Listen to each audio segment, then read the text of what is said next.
Con el saludo para Carlos Manuel Estefanía y los oyentes de la tertulia de Estocolmo, el magazine radial en español que hacemos desde Estocolmo al mundo por FM 91.6 MHz, Radio Buchirca. Hoy para Leandro Gasco es muy grato saludar y entrevistar al destacado poeta y realizador radial Ramón Fernández Larrea, también humorista, musicólogo. Qué gusto, qué grato tenerte, Ramón. ¿Cómo estás? Muchas gracias, Leandro. Y un hombre con cierto síndrome de Estocolmo.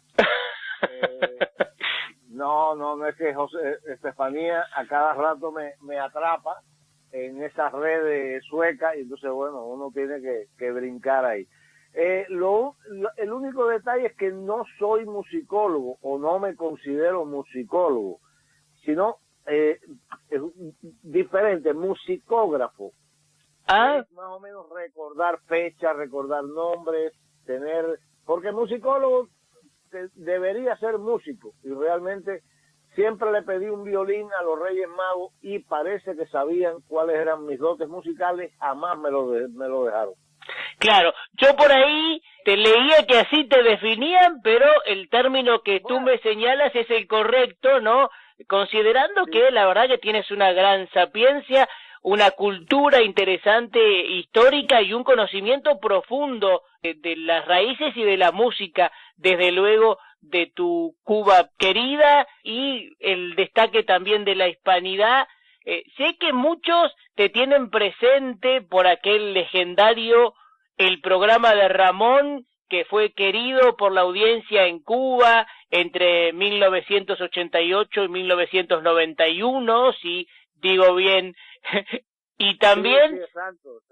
te mencionan como guionista de Seguro que Yes y Esta Noche Tonight, que se presentaba en la televisión de Miami.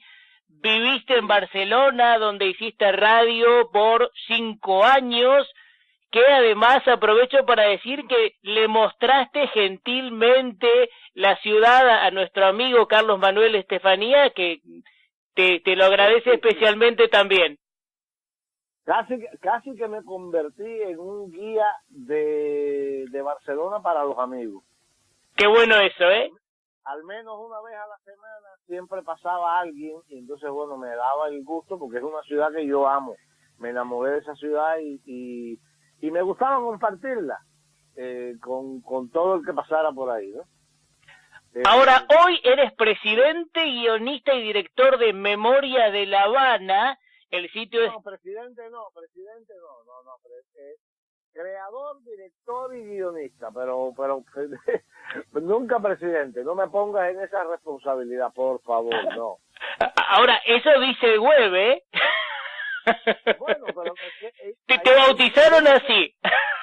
Yo no sé qué mano anónima, qué dedos anónimos ponen esas cosas. Y me presentan acá cada vez que tengo que hacer algo en televisión, me ponen ensayista. Digo, yo no soy ensayista, señor. Yo respeto mucho realmente a los ensayistas. Claro. Ser un cronista, un analista de ciertas cosas, pero no ensayista. Pero bueno, como eso los viste, me visten y los visten, no se digo, bueno, claro. callarme la boca, ¿no? A veces por cuestiones de protocolo van surgiendo titulaciones.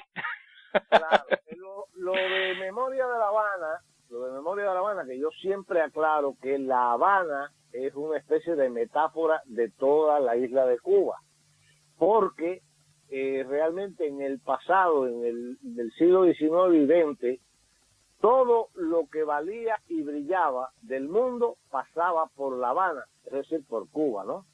Y todos los músicos que del interior, los mismos creadores del son, iban a La Habana y de ahí salían al mundo. Entonces, esa es la idea un poco de Memoria de La Habana. Uh-huh. Y es un programa que nació en Barcelona, en Radio Gladys Palmera, que es, como yo siempre digo, mi casa en España. Nació así porque la dueña, la directora me dijo, bueno, ¿y qué pudieras hacer? ¿Qué programas te gustaría hacer? Y a mí se me ocurrió en ese momento y dije, Memoria de La Habana. Y era un poco para presentarle a los españoles, sobre todo a los catalanes, qué cosa era Cuba. entonces era un poco más didáctico en el sentido de mira, esto era en aquella época, en el Teatro Pairet lo fabricó un catalán, pero ya aquí en el público natural, en Miami, el público natural, un público que tiene una nostalgia del pasado de la isla de Cuba, y sobre todo, no solamente para ese público, que es un público ya que ha envejecido, sino a los hijos y a los nietos que han escuchado a esos abuelos y a esos padres hablarles de cosas de Cuba durante tanto tiempo que tienen curiosidad. Entonces, por eso es que lo seguimos haciendo. Realmente es una idea que a mí me enamora y que siento mucho placer haciéndolo, ¿no? Investigando, buscando la música. Y se ha formado vamos a cumplir 4 años ahora, el 25 de agosto. Bueno, felicitaciones y destaquemos, el sitio es www.memoriadelahabana.com y a guiarme por lo que allí se señala, el equipo también lo integran Mike Grillo, Jaime Almiral, Danilo José y Jeric de Jaro Pineda. Sí, Danilo José es un gran amigo, murió hace 2 años, pero él quiso siempre, porque además era miembro de nuestro equipo, éramos un equipo de 4 o 5 personas, y siempre todos los proyectos de radio los hicimos juntos, y entonces queremos conservar esa voz en todos los promos y las presentaciones, porque realmente creemos que es el mejor homenaje. Él no murió, él está ahí, porque es parte de ese proyecto. Marca distintiva. Sí, claro. Jaime Almiral fue uno de los editores del programa de Ramón en Cuba, y siempre a lo largo de todos estos años, de los 30 años, hemos seguido colaborando. Y porque es muy creativo. Realmente la edición de Memoria de La Habana y de otros proyectos que hemos hecho, pero en este caso de Memoria de La Habana, la edición es un personaje más. Es muy importante el empaque que él le da con la creatividad. Yo con los ojos cerrados confío plenamente en lo que él le puede aportar.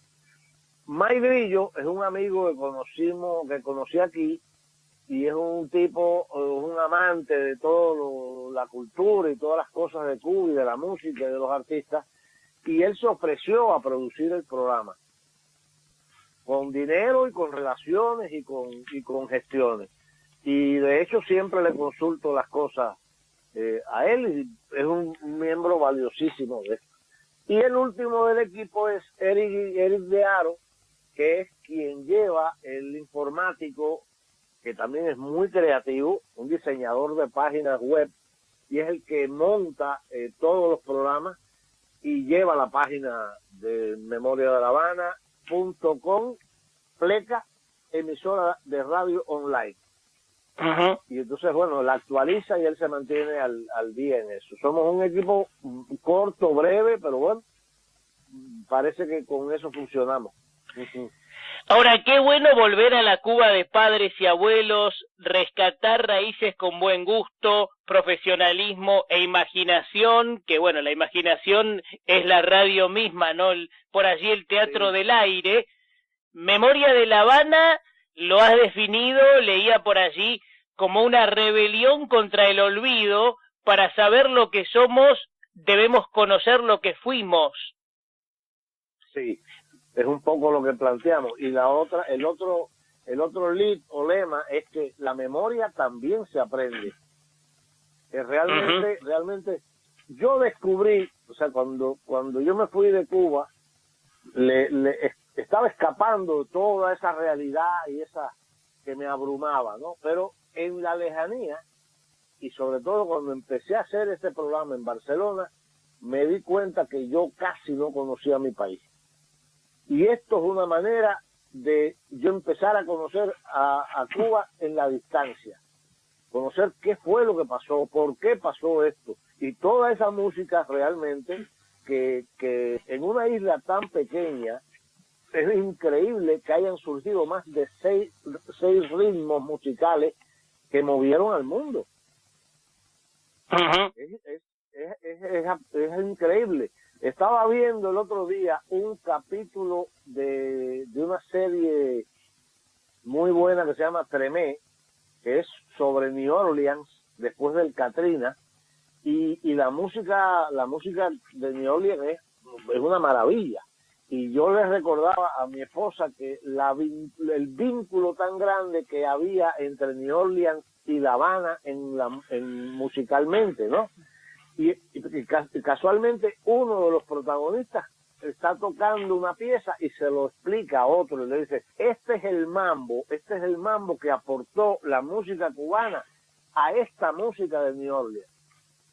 Y le dije, mira, esta es una de las cosas que había.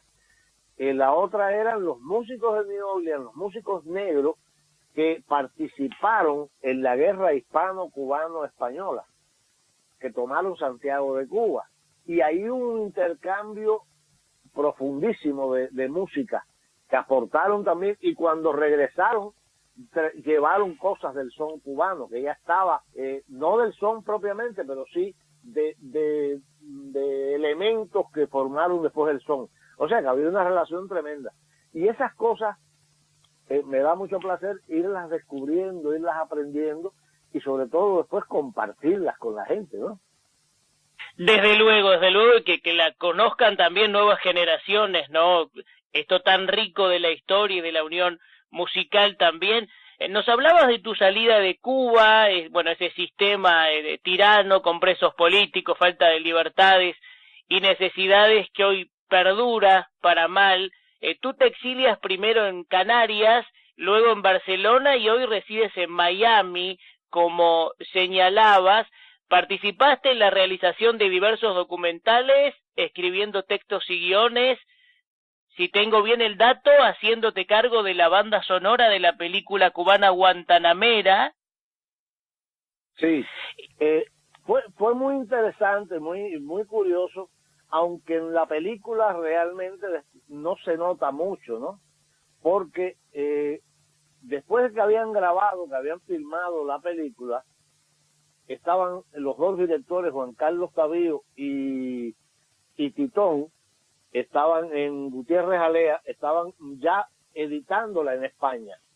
Y entonces una de las productoras me fue a ver a Radio Ciudad de La Habana, precisamente pidiéndome, porque ellos querían que yo les hiciera una especie de banda sonora de como es un lo que se llama un road movie, una película de carretera, de todos los momentos, de los lugares por donde iban pasando, los momentos radiales o los momentos ambientales. Si paraban en un restaurante, lo que se oía de fondo.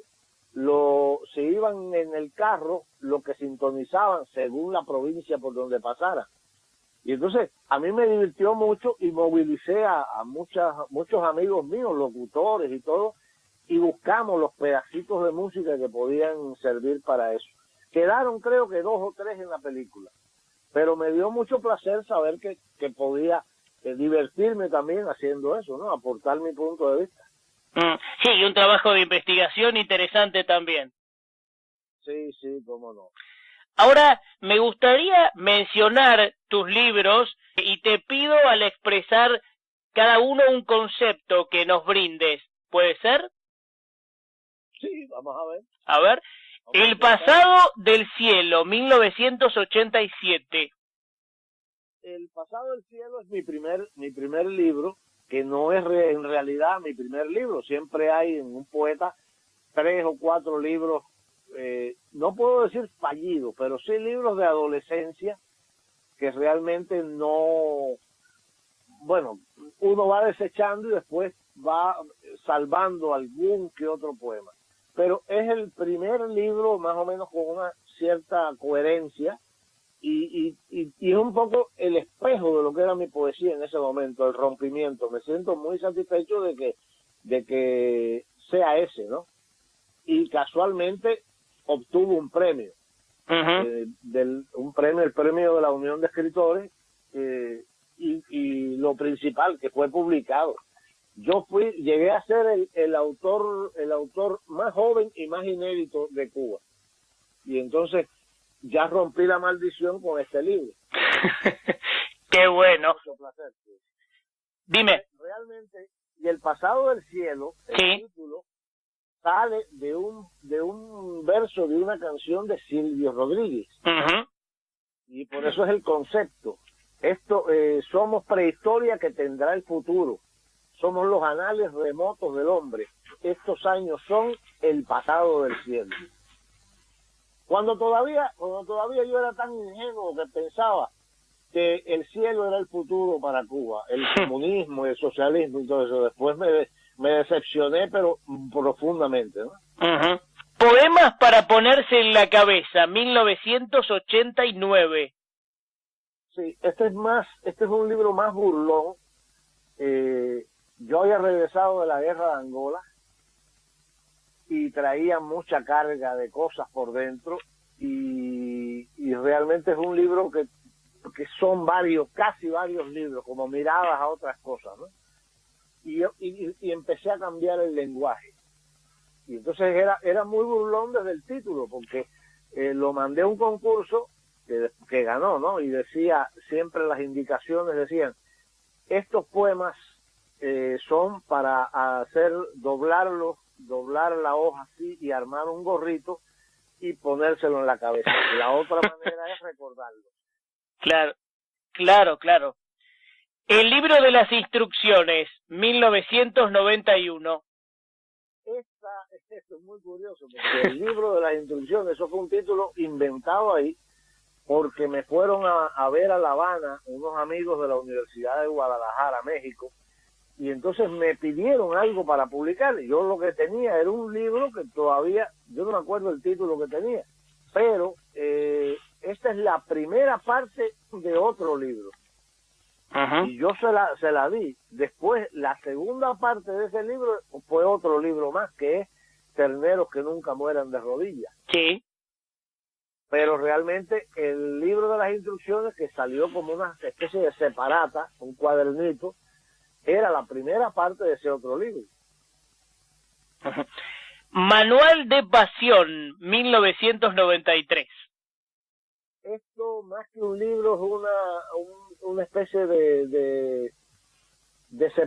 no separato, un plegable, que me iban a publicar en la Unión de Escritores, y entonces seleccioné varios poemas de estos dos libros precisamente. El libro de los Salmos Feroces.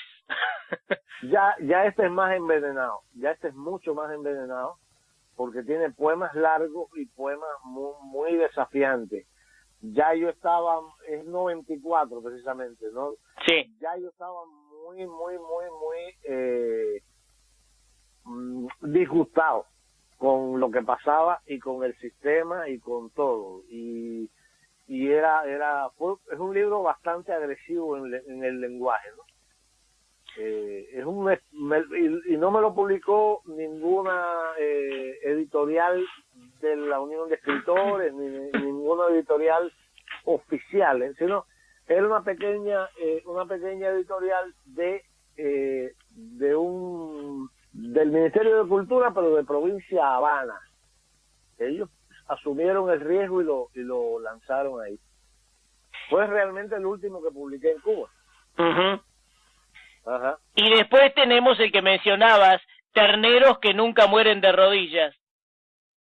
Sí, Terneros que nunca mueren de rodillas ya tuvo la suerte. Yo casi no tuve nada que ver con eso, solamente haberlo escrito. Pero fue un libro que yo me llevé para el exilio. Que no me lo llevé, que apareció, alguien lo tenía y me lo hizo llegar. Porque yo realmente me fui de Cuba con un maletín donde tenía 3 casetes, un par de zapatos, un pantalón y una camisa de repuesto. Y ropa interior, por supuesto, ¿no? Nada más. Y después me hicieron llegar ese libro. Y mi esposa y una gran amiga que murió, que después falleció, lo pasaron. Vieron que había una convocatoria de un concurso, y del concurso Julio Tobar, en Canarias, y pasaron el libro sin decirme nada. Y un día, de pronto, yo estaba trabajando, limpiando oficinas en la empresa Bacardí, y me llamaron por teléfono y me dijeron que había ganado el premio y yo no sabía de qué estaban hablando, porque yo realmente no sabía que el libro lo habían mandado. Y me dio mucha alegría porque lo editó un gran amigo que también murió y fue mi primer libro en el extranjero, o sea, ya en mi nueva vida, ¿no? El Terneros que nunca mueran de rodillas también tiene una pequeña historia. A ver. Precisamente, yo me leí un reportaje sobre los manicomios de Buenos Aires. Escucha esto. Sí. Y había unos versos de un señor que se llamaba Julio Herbert. Sí. Que me impactaron mucho. Y de ahí sale el título del libro. Creo recordar que decía, Señor, haz de mí crudas palabras, madres poderosas en los halcones, no sé qué cosas en las hélices, terneros que nunca mueran de rodillas. Y a mí me pareció tan genial ese verso, y dije, no, me lo apropio. Lo cito, realmente está en el libro la cita y el nombre de este señor, pero realmente era de ese reportaje de los manicomios de Buenos Aires. Yo dije, si este hombre está loco, yo también estoy loco. Pero claro. Claro. Cantar del tigre ciego. Esto también te vas a dar cuenta que yo, como persona y como escritor, soy una especie de desastre, ¿no?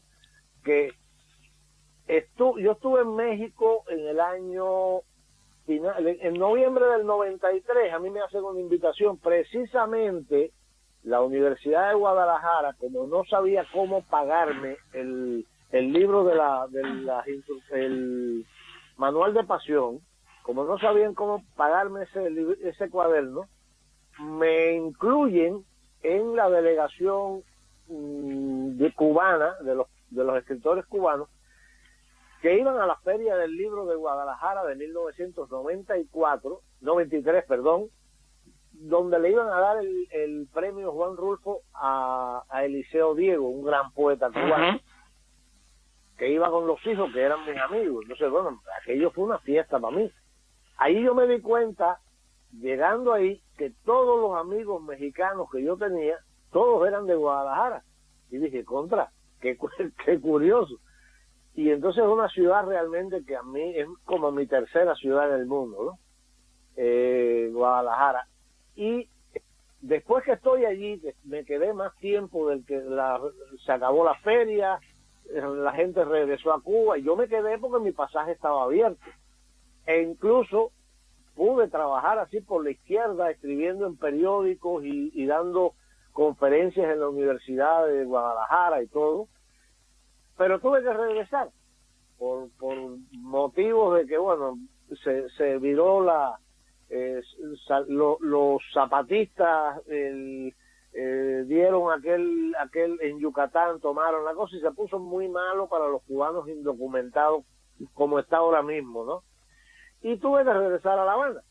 Muchos años después, estando en Barcelona, un gran amigo mío, editor, director de la colección del editorial Arlequín, se comunica conmigo y me dice, mira, un poeta, otro gran amigo, Raúl Bañuelos, me dio este libro, dice que tú se lo dejaste y él lo tenía en un baúl. Dice, este libro de poemas inéditos tuyos, ¿qué quieres hacer con él? Y le dije, mira, yo ni me acuerdo de ese libro, mándamelo a ver y le voy a... Y entonces él me lo mandó, lo pasó en la computadora, lo transcribió, me lo mandó, yo le agregué algunos poemas y entonces publicaron Cantar del Tigre Ciego, que para mí es uno de los libros que más quiero, realmente, porque tiene siento que hay más madurez en el lenguaje, que están las cosas que yo quise decir, y realmente tiene poemas que yo quiero mucho y que siempre leo en público cuando puedo. Y con respecto al Nunca Canté en Broadway, ya esto es una antología que casi me forzaron a hacer en Barcelona, otro amigo con otra editorial, la editorial Lingua, que yo quería publicar un cuaderno inédito, pero me dijeron, no, mira, es mejor, ¿por qué no haces una selección de lo que has publicado hasta ahora?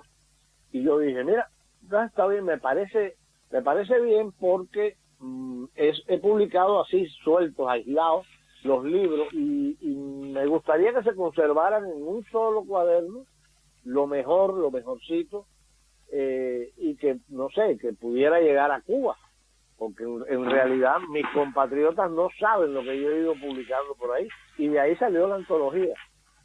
Nunca canté en Broadway, que es un poema que está incluido en el libro de los Salmos Feroces. Ahora, Ramón, por lo que me mencionas, eres rico en amigos, además de tener premios como el Nacional de Poesía Julián de Casal, de Poesía Julio Tobar, Gastón Vaquero, entre otros. Sí. Y me pareció interesante, leía cuando declaraste en 2018 en una entrevista que no te gustaba la Cuba actual ni el resultado de ese fatídico experimento que disfrazaron de justicia social, cuando era el invento y la sed de poder de un ego inmenso, de un manipulador, un malabarista que hipnotizó a millones de personas. Cierto, y sigo suscribiendo esas palabras. Uh-huh. Claro. ¿Y cómo recuerdas aquel tiempo en Bayamo, en Cuba? Porque leía por ahí también que justamente El Progreso fue la primera calle en la que viviste en Barcelona, ¿no? Sí, es muy curioso, porque llegando a Barcelona, después de todo lo malo que habíamos pasado, mi esposa y yo, y realmente fue en el barrio de Gracia, entramos y cruzamos una callecita que se llamaba Peligro, y llegamos a otra calle que se llama Progreso, y dijimos, mira qué curioso, qué metafórico, que hemos saltado el peligro y hemos llegado al progreso. Y además, la calle Progreso nace en una que se llama Fraternidad, y dije, esto augura buenas cosas, ¿no? Y realmente sí empezamos en Barcelona a partir de ahí, sí, claro.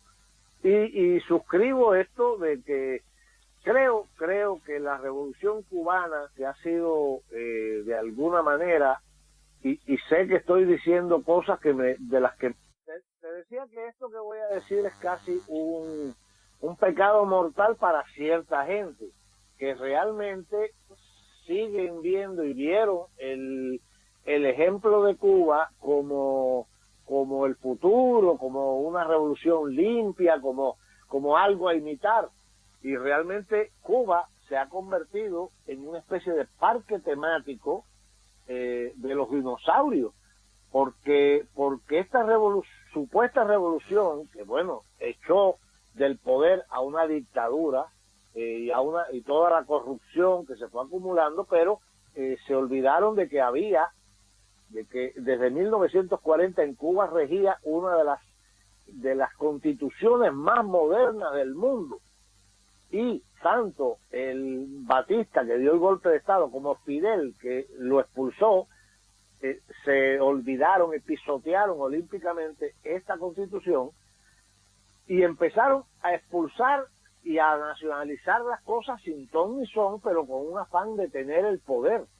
Y realmente el experimento es terrible. En 60 años, un país que era próspero económicamente, intelectualmente de avanzada, un país con sus defectos, pero con una democracia que pudiera seguirse perfeccionando, realmente llegaron a un totalitarismo impulsado por los soviéticos, que fueron los que mantuvieron con dinero todo ese proceso después del año 70, y ahí está el ejemplo. De Cuba se han ido 2 millones de personas, más otros que han muerto en el intento, en el estrecho de la Florida. Sí, señor. Que viven en lugares tan extraños como Corea del Sur, como en Haití viven cubanos. Y tú dices, espérate, ahí yo no entiendo ya. Un país sin perspectiva, la gente joven no sabe, que no tiene futuro, y todavía siguen vendiendo la imagen de la educación gratis y la medicina gratis. Y es una medicina del cuarto mundo, porque hay que atenderse en un hospital de Cuba actualmente es un riesgo, y una educación tremendamente negativa. O sea, unos profesores sin preparación ninguna, y te das cuenta de la realidad que esas dos cosas, por muy gratis, que nunca han sido gratis, eso ha salido de algún lado. Y entonces, bueno, sobre todo la cuestión de la falta de libertad de expresión y de pensamiento. Todo lo que esté en manos de un Estado y de un partido durante 60 años es terrible. Y el miedo que le han metido a la gente en el cuerpo. Sí, señor, porque digamos que Cuba sigue manejada por el Partido Comunista, con Díaz-Canel, con falta de libertad, y además con ese enclave del partido en donde son, como tú decías, dinosaurios, se le podría agregar ricos y pueblo pobre. Sí, claro, es la idea de que tener a la gente ocupada pensando en qué van a comer ese día y qué van a buscar y qué van a hacer, y entonces les llegan $2 del extranjero, $10 del que mandó un hijo, y se sienten felices, entonces, y la casa se les está cayendo. Entonces no tienen tiempo de pensar en los otros mangantes y lo que están haciendo con las mismas consignas de hace 60 años. Y a nadie se las cree, señor. Sí. Un país que se hizo autosuficiente en muchos sentidos en cuanto a la ganadería, en la producción de azúcar a nivel mundial, y que hoy por hoy le esté comprando azúcar a Francia. A mí me parece una de las... ¡Qué horror! Eso tú lo llevas a un tribunal y te dicen, ya no aportes más pruebas. Vaya, más allá de todas las cosas que se importan, hasta hortalizas. Y tú dices, no, yo no entiendo cómo con una tierra tan rica se ha llegado a esto. Por eso qué importante es lo de la memoria histórica, Ramón. Para el que no lo sabe, sobre todo las nuevas generaciones que conozcan lo que fue Cuba, lamentablemente hoy es el deterioro, es el caos, la decadencia, lamentablemente, sumado a la cuestión gravísima de la falta de libertad y los presos políticos. Pero es interesante, como bien señalabas, saber de la historia para conocer realmente dónde estamos parados, ¿no? Y qué deberíamos hacer también. Claro. A pesar de que el programa en Memoria de La Habana, yo no hablamos de política, nunca hablamos de política. Cuando hacemos la historia de uno de los presidentes constitucionales del pasado de Cuba, decimos los momentos, los aspectos buenos y los aspectos negativos. Pero también resaltamos los aspectos buenos, porque Cuba con Fidel Castro se dedicaron a hablar más. El pasado era diabólico, el pasado fue diabólico, y este hombre era Dios. Claro. Le hizo la luz, hizo hacer la luz. No. Porque cuando ellos llegan, los que quieren, Ramón, es una refundación de todo. Claro. Todo es a partir de ellos, como ha pasado lamentablemente en Venezuela también, La historia la reescribieron. Sí, señor. Entonces le buscaron incluso nuevas palabras. Por ejemplo, la República, lo que fue la República de Cuba de 1902 al 58, para ellos fue qué república era aquella, o la República neocolonial. Y nosotros decimos, no, tan neocolonial fue cuando se le entregó a los rusos. Claro. No fue neocolonial. Había constitución y había elecciones cada 4 años. Y en el juego democrático había tramposos, hubo corrupción, pero los poderes estaban separados. En la prensa era un poder, ¿me entiendes? Pero ahora no, ahora los 2 o 3 periódicos que hay, todos están en manos del Estado, igual que la televisión y toda la radio.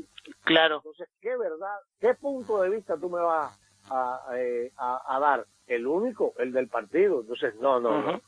Ellos se dedicaron a reescribir y a echar basura sobre el pasado y a mezclar toda la historia de Cuba, que todo empieza con el asalto al Moncada. Antes no, antes estuvo Martí, estuvo Maceo y el otro, pero realmente hay un arroz con mango que tienen los muchachos jóvenes que no saben cuál fue la historia de Cuba. Nosotros no hablamos de política, pero intentamos rescatar aquellos momentos y a partir de la música también. Y hacemos la historia de cómo se construyó el Capitolio, cómo se hizo la carretera central, cómo se hicieron ciertas cosas y cosas que ya están destruidas o desaparecieron. Entonces la gente saca su propia conclusión. ¿Quién destruyó eso? Claro. Bueno, no, es muy interesante. Y además, Ramón, claro, cuando entramos en diferentes temas, también ahí siempre vuelve la cuestión de cómo Cuba pergenió todo un sistema de inteligencia aliado con la Unión Soviética, con lo que hoy es Rusia, para que también el comunismo se extienda mundialmente, ¿no? Se implantara incluso en África y demás. Por eso es un tema que deja siempre mucha tela para cortar, como se suele decir. Ahora, no es fácil transitar de un cubano que deja su vida en su patria, se va a otro lugar. Tú recién me decías con pocas pertenencias, viviste en Barcelona, hoy estás en Miami, y no es fácil este camino. Por ahí se cruzan cuestiones, a lo mejor el alcohol, el cigarro, pero llega un momento en donde tu refugio, la poesía y ese sostén fundamental que es el amor, te han ayudado, han contribuido fuertemente a salir adelante, y allí surge un nombre, Magdalena. Sí, el amor y el humor, porque mi mujer tiene también mucho humor. Qué importante es eso, ¿eh? Sí. Ella se ríe de mí, pero yo también me río de mí, entonces bueno, estamos chao y me hace reír. No, es una mujer muy inteligente, llevamos 28 años ya vamos a cumplir juntos y realmente decidimos hacer este camino, estos nuevos caminos, empezar, porque es empezar de cero más de una vez. Realmente cuando salimos de Cuba, ella salió por Colombia, yo salí para España, nos pudimos juntar en Canarias por casualidades y por coincidencias y por gente que nos quería, pero no teníamos nada. Empezamos de cero allí. Cuando dejamos casi todo y nos fuimos para Barcelona con 2 maletas y un maletín, no teníamos nada, empezamos casi de cero otra vez. Nos teníamos a nosotros, que era lo más importante. Y después cuando vine para acá, para Miami, que ella se quedó allá, pero yo vine a explorar, vine realmente de guionista de un gran comediante cubano, que es Alexis Valdés, a hacer un proyecto que de pronto aquí estaban viviendo varios comediantes y escritores que eran amigos míos, yo conocía, y lo primero que hice fue nuclearlo. Y entonces decir, bueno, mira, esto es un proyecto que viene así, así, así. Cuando Alexis llegó, ya teníamos una especie de equipo formado. La propuesta era buena, la gente la aceptó con mucho entusiasmo. Y después de ahí hicimos otro proyecto similar, pero en otra televisora. Y también nos fue bien. Nos decía Ramón, hacer radio te hace feliz, te gusta el mar y has aprendido en la distancia a conocer más a tu Cuba. Ahora queremos saber, estimado Ramón, de tus sueños, de tus anhelos, de los proyectos de aquí en más. Bueno, realmente a mi edad, digo yo, haber vivido tanto te deja muy poco margen para soñar, ¿no? Sobre todo cuando uno sueña y uno quiere hacer cosas, sigo teniendo proyectos, sigo pensando en tener tiempo o la capacidad para terminar un libro de cuentos de humor y una novela de humor más otra novela que llevo ya mucho tiempo queriendo hacerla. Está escrito el inicio en forma de cuento, que es la novela de la guerra de Angola, de mi participación en la guerra de Angola. Pero todos esos son proyectos y sueños aparcados ahí, que en algún momento lo tomaré, lo retomaré o no, no sé. Por ahora van a salir, o está en proceso de salir, un libro con unas columnas que son en forma de cartas a personajes, sucesos, cosas de la historia de Cuba, que yo publiqué en una revista que era Encuentro en la Red, que hoy es Cuba Encuentro, durante 5 años, todos los lunes, publicaba una carta a un personaje de la historia o a un objeto que tiene que ver con los cubanos, con la memoria de los cubanos y eso. Cartas de humor. Y esto va a salir ahora por la editorial Hipermedia. De Ladislao Aguado, sí. De Ladislao, posiblemente salga ahora para la Feria del Libro de aquí en noviembre. Se llama Cuba a la Carta.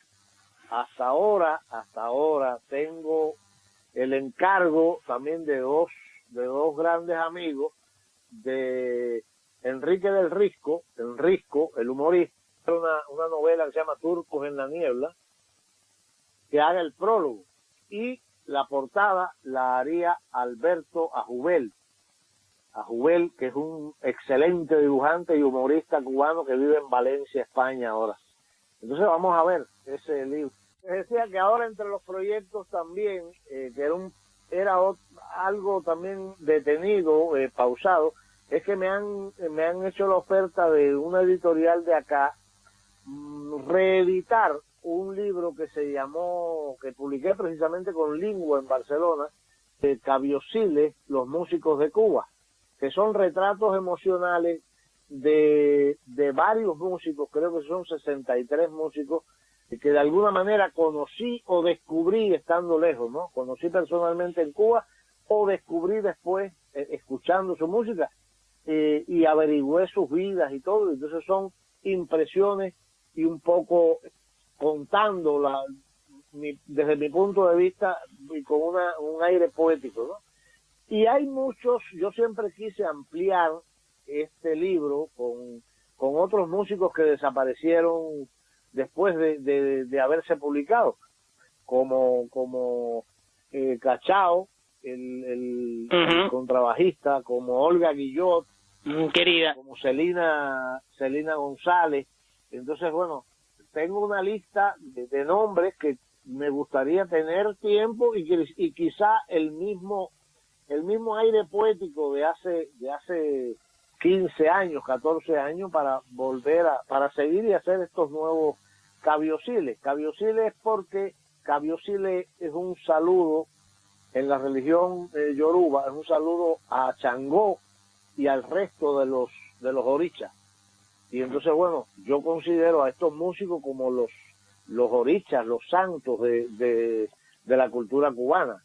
Entonces, por eso el saludo es Cabiosiles a Cabiosiles, Benny Moré, Cabiosiles, Celia Cruz, etcétera, etcétera. Qué interesante, muy prometedor. Yo lo que no puedo es estar, desgraciadamente o por suerte, despertarme, levantarme y no hacer nada. Mira que lo he intentado, pero no puedo. No puedo. Realmente tengo que estar haciendo algo, leyendo algo, buscando algún dato, escribiendo algo, y eso me mantiene. Voy a tener una vejez muy ocupada, por lo menos, ¿no? Bueno, yo quiero felicitarte por este camino transitado, por lo que se viene, que es magnífico. Te hemos convocado con Carlos Manuel Estefanía para reconocerte, y yo quiero coronar con tu saludo, mensaje especial para los oyentes que ahora mismo te están escuchando por la radio desde Estocolmo al mundo en el 91.6 de la FM, nuestra tertulia de Estocolmo. Muchísimas gracias a Estefanía y a ti, y un saludo muy grande a todos los oyentes, que realmente me alegra un poco que dar un poquito de luz sobre lo que uno hace y sobre mí mismo, ¿no? Y realmente que sepan que estoy aquí y que si alguno quiere escuchar Memoria de La Habana, pues ahí está en lo que tú dijiste, memoriadelavana.com, pleca, emisora de radio online. Realmente lo buscan en Google y aparece. Y ahí pueden escuchar algunos de los 201 programas que hemos sacado hasta ahora. Muchísimas gracias a ti, Leandro. Aquí estamos. Lo mejor hasta cada momento. Un abrazo grande, Ramón, querido, ¿eh? Igual, muchísimas gracias. Hasta luego. Bueno.